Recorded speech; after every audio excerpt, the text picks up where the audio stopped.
बिस्मिल्लाहिर्रहमानिर्रहीम। अस्सलामुअलैकुम वरहमतुल्लाहि वबरकातुहू। की हाल चाल है जी? ठीक ठाक हो? ਅੱਜ ਦੀ ਸਟੋਰੀ ਦੇ ਵਿੱਚ ਮੈਂ ਤੁਹਾਡੇ ਨਾਲ ਇੱਕ ਐਸਾ ਦਿਲਖਰਾਸ਼ ਵਾਕਿਆ ਸ਼ੇਅਰ ਕਰਨ ਲੱਗਾ ਕਿ ਇੱਕ ਅਮੀਰ ਖਾਨਦਾਨ ਦੀ ਲੜਕੀ ਹੁੰਦੀ ਆ। ਇਹ ਜਿਹਦੀ ਤੁਸੀਂ ਤਸਵੀਰ ਦੇਖ ਰਹੇ ਹੋ ਤੇ ਅਮੀਰ ਬਾਪ ਦੀ ਬੇਟੀ ਆ, ਲੇਕਿਨ ਇਸ ਦੀ ਕਿਸਮਤ ਜਿਹੜੀ ਆ ਬਹੁਤ ਹੀ ਕੋਈ ਅੱਛੀ ਨਾ ਨਿਕਲੀ ਤੇ ਇਹ ਵਿਚਾਰੀ ਦਰਦਨਾਕ ਮੌਤ ਜਿਹੜੀ ਮਰੀ। ਇਹਦਾ ਸ਼ੌਹਰ ਜਿਹੜਾ 24 ਦਸੰਬਰ ਨੂੰ ਰਾਤ ਨੂੰ 2 ਵਜੇ ਕਿਚਨ ਦੇ ਵਿੱਚ ਜਾਂਦਾ ਤੇ ਉੱਥੋਂ ਔਜ਼ਾਰ ਵਗੈਰਾ ਚੱਕਦਾ, ਛੁਰੀ ਵਗੈਰਾ, ਤੇ ਆਪਣੀ ਬੀਵੀ ਨੂੰ ਬੜੀ ਬੇਦਰਦੀ ਦੇ ਨਾਲ ਮਾਰ ਦਿੰਦਾ ਔਰ ਉਸ ਤੋਂ ਬਾਅਦ ਉਹਨੂੰ ਡਕੈਤੀ ਦਾ ਰੰਗ ਦੇਣੇ ਦੀ ਕੋਸ਼ਿਸ਼ ਕਰਦਾ। ਘਰ ਦਾ ਸਮਾਨ ਜਿਹੜਾ ਸਾਰਾ ਖਲੂਰ ਦਿੰਦਾ। ਫਿਰ 15 ਤੇ ਕਾਲ ਕਰਦੇ ਨੇ, ਕਹਿੰਦੇ ਨੇ ਸਾਡੇ ਘਰ ਡਕੈਤੀ ਹੋ ਗਈ ਔਰ ਜਾਣ ਲੱਗੇ ਇਸ ਲੜਕੀ ਨੂੰ ਜਿਹੜੇ ਨੇ ਡਕੈਤ ਮਾਰ ਗਏ ਨੇ। ਉਹਦੀ ਮੁਕੰਮਲ ਤਫਸੀਲਾਤ ਅੱਜ ਦੀ ਇਸ ਵੀਡੀਓ ਦੇ ਵਿੱਚ ਮੈਂ ਤੁਹਾਡੇ ਨਾਲ ਸ਼ੇਅਰ ਕਰਾਂਗਾ।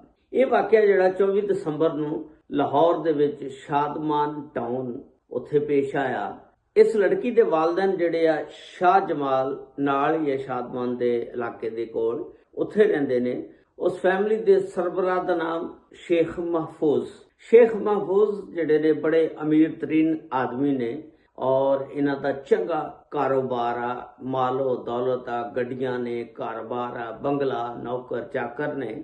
ਇਹਨੇ ਜਿਹੜੀ ਲੜਕੀ ਜਿਹਦਾ ਨਾਮ ਆ ਬਖਤਾਵਰ, ਜਦੋਂ ਜਵਾਨ ਹੋਈ ਅੱਜ ਤੋਂ 12 ਸਾਲ ਪਹਿਲਾਂ ਇਹਨਾਂ ਨੇ ਇਹਦੀ ਸ਼ਾਦੀ ਆਪਣੇ ਭਾਣਜੇ ਦੇ ਨਾਲ, ਜਿਹੜੀ ਫੈਮਿਲੀ ਸ਼ਾਦਮਾਨ ਦੇ ਇਲਾਕੇ ਦੇ ਵਿੱਚ ਰਹਿੰਦੀ ਆ, ਉੱਥੇ ਸ਼ਾਦੀ ਇਹਦੀ ਕੀਤੀ। ਉਸ ਲੜਕੇ ਦਾ ਨਾਮ ਸੀ ਇਸਮਾਈਲ। ਇਸਮਾਈਲ ਜਿਹੜਾ ਸੀ, ਇਹਨਾਂ ਨੇ ਕਿਹਾ ਚਲੋ ਭਾਣਜਾ ਆ, ਆਪਣੀ ਬੇਟੀ ਬਖਤਾਵਰ ਦੀ ਸ਼ਾਦੀ ਇਸਮਾਈਲ ਦੇ ਨਾਲ ਕਰ ਦਿੰਦੇ ਆ। ਇਹਨਾਂ ਨੇ ਸ਼ਾਦੀ ਬਖਤਾਵਰ ਦੇ ਨਾਲ ਜਿਸ ਵੇਲੇ ਕੀਤੀ ਅੱਜ ਤੋਂ 12 ਸਾਲ ਪਹਿਲਾਂ, ਉਸ ਵੇਲੇ ਦੱਸਿਆ ਜਾ ਰਿਹਾ ਕਿ ਇਹਨੂੰ 150 ਤੋਲੇ ਸੋਨਾ ਜਿਹੜਾ ਸੀ ਜ਼ੇਵਰ ਉਹ ਵੀ ਪਾਇਆ ਗਿਆ। ਅੱਜ ਦੇ ਦੌਰ ਦੇ ਵਿੱਚ ਦੇਖ ਲਓ ਤੁਸੀਂ 150 ਤੋਲੇ ਜ਼ੇਵਰ ਦੀ ਕਿਹੜੀ ਕੀਮਤ ਆ।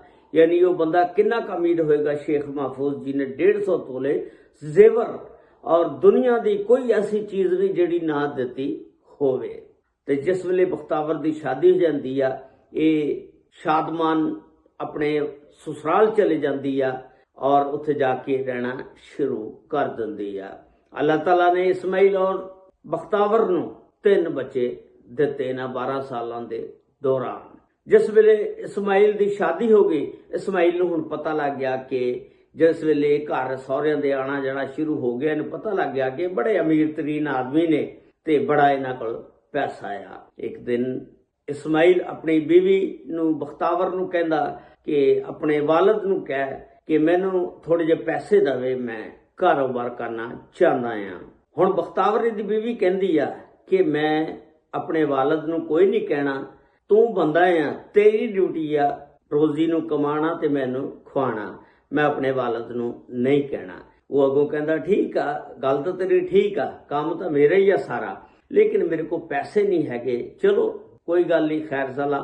ਇਹ ਹੌਲੀ ਹੌਲੀ ਨਾ ਆਪਣੀ ਬੇਗਮ ਨੂੰ ਪਤਿਆਉਂਦਾ ਉਹਨੂੰ ਇੱਕ ਦਿਨ ਰਾਜ਼ੀ ਕਰ ਲੈਂਦਾ। ਇੱਕ ਦਿਨ ਤੰਗ ਆ ਕੇ ਨਾ ਉਹਦੀ ਬੀਵੀ ਜਿਹੜੀ ਬਖਤਾਵਰ ਆ ਆਪਣੇ ਵਾਲਿਦ ਨੂੰ ਫੋਨ ਕਰ ਦਿੰਦੀ ਆ ਕਿ ਇਸਮਾਈਲ ਜਿਹੜਾ ਕਾਰੋਬਾਰ ਵਾਸਤੇ ਪੈਸੇ ਮੰਗਦਾ ਆ। ਮਹਫੂਜ਼ ਕਹਿੰਦਾ ਕਿ ਠੀਕ ਆ, ਕੋਈ ਗੱਲ ਨਹੀਂ, ਮੈਂ ਦੇ ਦਿੰਦਾ। ਤੇ ਖੈਰੀ ਨੇ 20 ਜਾਂ 30 ਲੱਖ ਰੁਪਇਆ ਜਿੰਨਾ ਵੀ ਦਿੱਤਾ, ਘਰ ਭਜਵਾ ਦਿੱਤਾ ਨੌਕਰ ਦੇ ਹੱਥ। ਤੇ ਜਿਸ ਵੇਲੇ ਕੋ 5-7 ਦਿਨ ਹਫਤਾ ਨਿਕਲਿਆ, ਉਹ ਪੈਸੇ ਮੁੱਕ ਗਏ, ਖਾ ਪੀ ਲਏ, ਚੱਟ ਲਏ, ਅਜੈਸ਼ੀ ਕਰ ਲਈ। ਉਸ ਤੋਂ ਬਾਅਦ ਫਿਰ ਬਖਤਾਵਰ ਨੂੰ ਕਹਿੰਦਾ ਕਿ ਬਖਤਾਵਰ, ਉਹ ਜਿਹੜੇ ਪੈਸੇ ਭੇਜੇ ਸੀ ਤੇਰੇ ਵਾਲਿਦ ਨੇ, ਉਹ ਮੈਂ ਜਿਹੜੇ ਕਾਰੋਬਾਰ ਦੇ ਵਿੱਚ ਲਾਏ ਸੀ ਤੇ ਉਥੋਂ ਘਾਟਾ ਪੈ ਗਿਆ ਤੇ ਕੋਈ ਹੋਰ ਪੈਸੇ ਮੰਗਾ। ਇਹ ਕਹਿੰਦੀ ਕਿ ਮੈਂ ਹੁਣ ਪੈਸਿਆਂ ਦਾ ਅੱਬੂ ਨੂੰ ਨਹੀਂ ਕਹਿਣਾ ਹੈਗਾ। ਇਹ ਜਿਸ ਵੇਲੇ ਨਹੀਂ ਮੰਨਦੀ, ਇਹਨਾਂ ਦਾ ਦੋਨਾਂ ਦਾ ਆਪਸ ਵਿੱਚ ਲੜਾਈ ਝਗੜਾ ਹੋ ਜਾਂਦਾ। ਇਹ ਆਪਣੀ ਬੀਵੀ ਨੂੰ ਕੁੱਟਦਾ ਮਾਰਦਾ। ਜਿਸ ਵੇਲੇ ਮਾਰਦਾ ਤੇ ਇਹ ਬੀਵੀ ਦੀ ਜਿਹੜੀ ਆ ਰਕਸ਼ੇ ਤੇ ਬਹਿੰਦੀ ਆ, ਰੁੱਸ ਕੇ ਤੇ ਆਪਣੇ ਪਿਓ ਦੇ ਘਰ ਮਹਫੂਜ਼ ਦੇ ਘਰ ਚਲੇ ਜਾਂਦੀ ਆ। ਹੁਣ ਸ਼ੇਖ ਮਹਫੂਜ਼ ਜਿਹੜਾ ਬੜਾ ਅਮੀਰ ਤਰੀਨ ਆਦਮੀ ਸੀ, ਇਸ ਹਾਲਤ ਦੇ ਵਿੱਚ ਜਿਸ ਵੇਲੇ ਆਪਣੀ ਬੇਟੀ ਨੂੰ ਦੇਖਿਆ ਬੜਾ ਪਰੇਸ਼ਾਨ ਹੋਇਆ। ਉਹਨੂੰ ਫੜ ਕੇ ਥਾਣੇ ਲੈ ਜਾਂਦਾ ਔਰ ਇੱਕ ਦਰਖਾਸਤ ਲੈ ਕੇ SHO ਨੂੰ ਦੇ ਦਿੰਦੇ ਨੇ। SHO ਜਿਹੜਾ ਇਸਮਾਈਲ ਨੂੰ ਪਕੜ ਲਿਆਉਂਦੇ ਨੇ, ਪਕੜ ਕੇ ਥਾਣੇ ਲੈ ਆਉਂਦੇ ਨੇ। ਜਿਸ ਵੇਲੇ ਇਸ ਗੱਲ ਦਾ ਸਾਰੇ ਰਿਸ਼ਤੇਦਾਰਾਂ ਨੂੰ ਪਤਾ ਲੱਗਦਾ, ਸਾਰੇ ਰਿਸ਼ਤੇਦਾਰ ਇਕੱਠੇ ਹੋ ਜਾਂਦੇ ਨੇ, ਜਮ੍ਹਾਂ ਹੋ ਜਾਂਦੇ ਨੇ। ਉਸ ਤੋਂ ਬਾਅਦ ਇਹਨਾਂ ਦੇ ਦਰਮਿਆਨ ਪੈ ਕੇ ਤੇ ਸੁਲ੍ਹਾ ਕਰਾ ਦਿੰਦੇ ਨੇ। ਉਸ ਤੋਂ ਬਾਅਦ ਇਸਮਾਈਲ ਜਿਹੜਾ ਮਾਫੀ ਮੰਗ ਲੈਂਦਾ, ਕਹਿੰਦਾ ਕਿ ਮੈਂ ਆਇੰਦਾ ਇਹਨੂੰ ਕੁਛ ਨਹੀਂ ਕਵਾਂਗਾ, ਨਾ ਮਾਰਾਂਗਾ। ਉਸ ਤੋਂ ਬਾਅਦ ਬਖਤਾਵਰ ਨੂੰ ਇਸਮਾਈਲ ਦੇ ਨਾਲ ਤੋਰ ਦਿੱਤਾ ਜਾਂਦਾ। ਬਖਤਾਵਰ ਜਿਹੜੀ ਇਸਮਾਈਲ ਦੇ ਘਰ ਦੁਬਾਰਾ ਚਲੇ ਜਾਂਦੀ ਆ। ਉਸ ਤੋਂ ਬਾਅਦ ਗਾਹੇ ਬਗਾਹੇ ਇਹ ਫਿਰ ਪੈਸਿਆਂ ਦਾ ਮੁਤਾਲਬਾ ਕਰਦਾ। ਹੁਣ ਸ਼ੇਖ ਜਿਹੜਾ ਮਹਫੂਜ਼ ਆ ਉਹ ਇਹਨੂੰ ਕਹਿੰਦਾ ਕਿ ਅੱਜ ਤੋਂ ਬਾਅਦ ਤੂੰ ਨਾ ਮੇਰੀ ਬੇਟੀ ਨੂੰ ਨਹੀਂ ਮਾਰਨਾ, ਤੇਰੇ ਕੋਲ ਮੇਰਾ ਨੰਬਰ ਹੈ ਨਾ, ਤੂੰ ਡਾਇਰੈਕਟ ਮੈਨੂੰ ਕਾਲ ਕਰਨੀ ਆ ਜਿੰਨੇ ਵੀ ਤੈਨੂੰ ਪੈਸੇ ਚਾਹੀਦੇ ਨੇ। ਉਸ ਤੋਂ ਬਾਅਦ ਹੁਣ ਸ਼ੇਖ ਮਹਫੂਜ਼ ਜਿਹੜਾ ਉਹ ਸੋਚਦਾ ਕਿ ਆਪਣੀ ਬੇਟੀ ਨੂੰ ਵਸਾਉਣ ਵਾਸਤੇ ਚਲੋ ਇਹਦੇ ਨਾਮ ਕੁਝ ਚੀਜ਼ਾਂ ਲਾ ਦੇਵਾਂ। ਉਹਨੇ 3 ਚੀਜ਼ਾਂ ਲਾਤੀਆਂ। ਇੱਕ DHA ਦੇ ਵਿੱਚ ਮਕਾਨ ਸੀ ਚੰਗਾ, ਉਹ ਉਹਦੇ ਨਾਮ ਲਾ ਦਿੱਤਾ ਗਿਆ।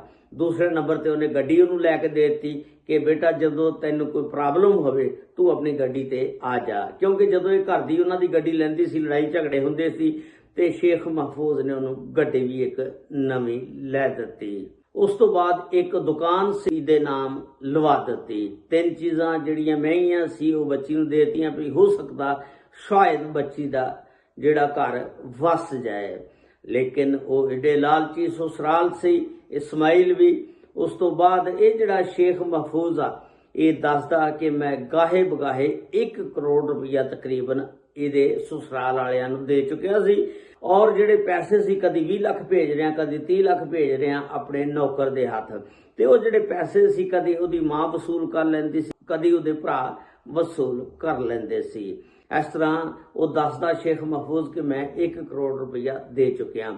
ਆਖਰ ਤੇ ਇੱਕ ਦਿਨ ਇਹ ਕਹਿੰਦਾ ਕਿ ਮੈਨੂੰ 3.25 ਕਰੋੜ ਰੁਪਈਆ ਚਾਹੀਦਾ। ਆਪਣੇ ਪਿਓ ਨੂੰ ਕਹਿੰਦੀ ਮੈਂ ਨਹੀਂ ਕਹਿਣਾ। ਫਿਰ ਇਹ ਕਹਿੰਦਾ ਕਿ ਤੂੰ ਇਸ ਤਰ੍ਹਾਂ ਕਰਕੇ ਗੱਡੀ ਜਿਹੜੀ ਹੈ ਤੈਨੂੰ ਤੇਰੇ ਵਾਲਨ ਦਿੱਤੀ ਹੈ, ਮੈਨੂੰ ਦੇ ਤੇ ਮੈਂ ਇਹਨੂੰ ਵੇਚ ਕੇ ਕਾਰੋਬਾਰ ਕਰ ਲਾਂ। ਉਸ ਗੱਡੀ ਦੀ ਵਜ੍ਹਾ ਨਾਲ ਫਿਰ ਇਹਨਾਂ ਦੀ ਲੜਾਈ ਹੋ ਜਾਂਦੀ ਆ। ਤੇ ਉਸ ਤੋਂ ਬਾਅਦ ਫਿਰ ਇਹ ਕੀ ਕਰਦਾ ਕਿ 24 ਰਾਤ ਨੂੰ 2 ਵਜੇ ਉੱਠ ਕੇ ਤੇ ਕਿਚਨ ਦੇ ਵਿੱਚੋਂ ਕੋਈ ਛੁਰੀਆਂ ਵਗੈਰਾ ਚੁੱਕ ਕੇ ਤੇ ਆਪਣੀ ਬੀਵੀ ਨੂੰ ਮੁਬੱਯਨਾ ਤੌਰ ਤੇ ਮਾਰ ਦਿੰਦਾ। ਜਿਸ ਵੇਲੇ ਮਾਰ ਦਿੰਦਾ ਸਾਰੇ ਘਰ ਵਾਲੇ ਘਰ ਹੁੰਦੇ ਨੇ, ਉਹ ਦੇਖਦੇ ਨੇ ਕਿ ਭਈ ਹੁਣ ਇਹ ਕੰਮ ਤਾਂ ਹੋ ਗਿਆ, ਹੁਣ ਇਹਨੂੰ ਕਿੱਦਾਂ ਹੱਲ ਕੀਤਾ ਜਾਵੇ। ਇਸ ਮਸਲੇ ਨੂੰ ਅਸੀਂ ਇਹਨੂੰ ਡਕੈਤੀ ਦਾ ਰੰਗ ਦੇ ਦਿੰਦੇ ਹਾਂ। ਸਾਰੇ ਵਿੱਚੇ ਮਾਂ ਵਿੱਚੇ ਭਰਾ ਉੱਠਦੇ ਨੇ, ਉੱਠ ਕੇ ਘਰ ਦਾ ਸਾਰਾ ਸਮਾਨ ਜਿਹੜਾ ਖੇਰੂ ਬੇਰੂ ਕਰ ਦਿੰਦੇ ਨੇ, ਖਿਲਾਰ ਦਿੰਦੇ ਨੇ। ਉਸ ਤੋਂ ਬਾਅਦ ਜਿਸ ਵੇਲੇ ਸਮਾਨ ਇਹ ਖਿਲਾਰ ਦਿੰਦੇ ਨੇ, ਫਿਰ ਜਿਹੜੀ ਰੁਖਸਾਨਾ ਆ ਇਹਦੀ ਸੱਸ ਉਹ ਸ਼ੇਖ ਮਹਫੂਜ਼ ਨੂੰ ਫੋਨ ਕਰਦੀ ਆ ਕਿ ਰਾਤੀ ਸਾਡੇ ਘਰ ਡਕੈਤ ਆਏ ਸੀ, ਚੋਰੀ ਹੋ ਗਈ ਤੇ ਉਹ ਤੁਹਾਡੀ ਬੇਟੀ ਨੂੰ ਮਾਰ ਗਏ ਨੇ, ਮੇਰੀ ਨੂੰਹ ਨੂੰ ਮਾਰ ਗਏ ਨੇ। ਨਾਲ ਡਰਾਮੇਬਾਜ਼ੀ ਸ਼ੁਰੂ ਕਰਤੀ, ਰੋਣਾ ਸ਼ੁਰੂ ਕਰਤਾ। ਸ਼ੇਖ ਮਹਫੂਜ਼ ਸਾਹਿਬ ਫੌਰੀ ਮੌਕੇ ਤੇ ਆਉਂਦੇ ਨੇ। ਜਿਸ ਵੇਲੇ ਆਉਂਦੇ ਨੇ ਆ ਕੇ ਦੇਖਦੇ ਨੇ ਹਾਲਾਤ ਵਾਕਿਆਤ 15 ਤੇ ਕਾਲ ਕਰਦੇ ਨੇ। ਪੁਲਿਸ ਸ਼ਾਦਮਾਨ ਥਾਣੇ ਦੀ ਆ ਜਾਂਦੀ ਆ। ਜਿਸ ਵੇਲੇ ਆ ਜਾਂਦੀ ਆ ਕੇ ਪੁਲਿਸ ਜਿਹੜੀ ਆ ਤਹਿਕੀਕਾਤ ਦਾ ਆਗਾਜ਼ ਕਰਦੀ ਆ। ਪੁਲਿਸ ਫਿਰ ਸਾਰੀਆਂ ਚੀਜ਼ਾਂ ਦਾ ਮੁਸ਼ਾਹਿਦਾ ਕਰਦੀ ਆ ਔਰ ਉੱਥੇ ਜਿਹੜਾ ਖੂਨ ਪਿਆ ਹੁੰਦਾ ਉਹ ਤਾਜ਼ਾ ਨਹੀਂ ਹੁੰਦਾ, ਜੰਮਿਆ ਹੁੰਦਾ। ਪੁਲਿਸ ਨੂੰ ਉਹ ਵੀ ਸ਼ਵਾਹਿਦ ਮਿਲ ਗਏ। ਉਸ ਤੋਂ ਬਾਅਦ ਪੁਲਿਸ ਜਿਹੜੀ ਆ ਸ਼ੇਖ ਮਹਫੂਜ਼ ਨੂੰ ਸਾਈਡ ਤੇ ਲੈ ਜਾਂਦੀ ਆ, ਉਹਦੇ ਕੋਲ ਜਾ ਕੇ ਪੁੱਛਦੀ ਆ ਕਿ ਕੀ ਮਾਮਲਾਤ ਨੇ। ਉਹਨੇ ਦੱਸਿਆ ਜਿਹੜਾ ਇਹਦਾ ਇਹ ਸਸਰਾਲ ਸੀ ਬੜਾ ਲਾਲਚੀ ਕਿਸਮ ਦਾ ਸੀ ਤੇ ਮੈਨੂੰ ਤਾਂ ਇਹਨਾਂ ਤੇ ਹੀ ਸ਼ੱਕ ਆ। ਉਸ ਤੋਂ ਬਾਅਦ ਪੁਲਿਸ ਵਾਲਿਆਂ ਨੇ SHO ਨੇ ਜਿਸ ਵੇਲੇ ਉਸ ਇਸਮਾਈਲ ਨੂੰ ਸਾਈਡ ਤੇ ਲਿਜਾ ਕੇ ਪੁੱਛਿਆ ਔਰ ਫਿਰ ਆਪਣੇ ਤਫਤੀਸ਼ੀ ਅੰਦਾਜ਼ ਦੇ ਵਿੱਚ ਜਿਸ ਵੇਲੇ ਪੁੱਛਿਆ, ਸਾਰਾ ਕੁਝ ਉਹਨੇ ਸੱਚ ਉਗਲ ਦਿੱਤਾ ਤੇ ਇਕਬਾਲ ਜੁਰਮ ਕਰ ਲਿਆ। ਉਸ ਤੋਂ ਬਾਅਦ ਪੁਲਿਸ ਨੇ ਫਿਰ ਇੱਕ 302 ਦੀ ਸ਼ੇਖ ਮਹਫੂਜ਼ ਦੀ ਮੁਦੱਈਅਤ ਦੇ ਵਿੱਚ ਦਰਜ ਕੀਤੀ, ਜਿਹਦੇ ਵਿੱਚ 5 ਮੁਲਜ਼ਮਾਨ ਨਾਮਜ਼ਦ ਕੀਤੇ ਗਏ।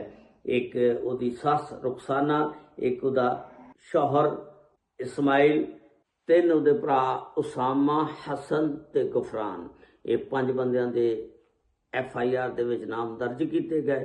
ਇਹ ਇੱਕ ਦਿਲਖਰਾਸ਼ ਵਾਕਿਆ ਸੀ ਕਿ ਜਿੱਥੇ ਲਾਲਚ ਆ ਜਾਏ ਉੱਥੇ ਫਿਰ ਕੰਮ ਜਿਹੜਾ ਖਰਾਬ ਹੀ ਹੁੰਦਾ।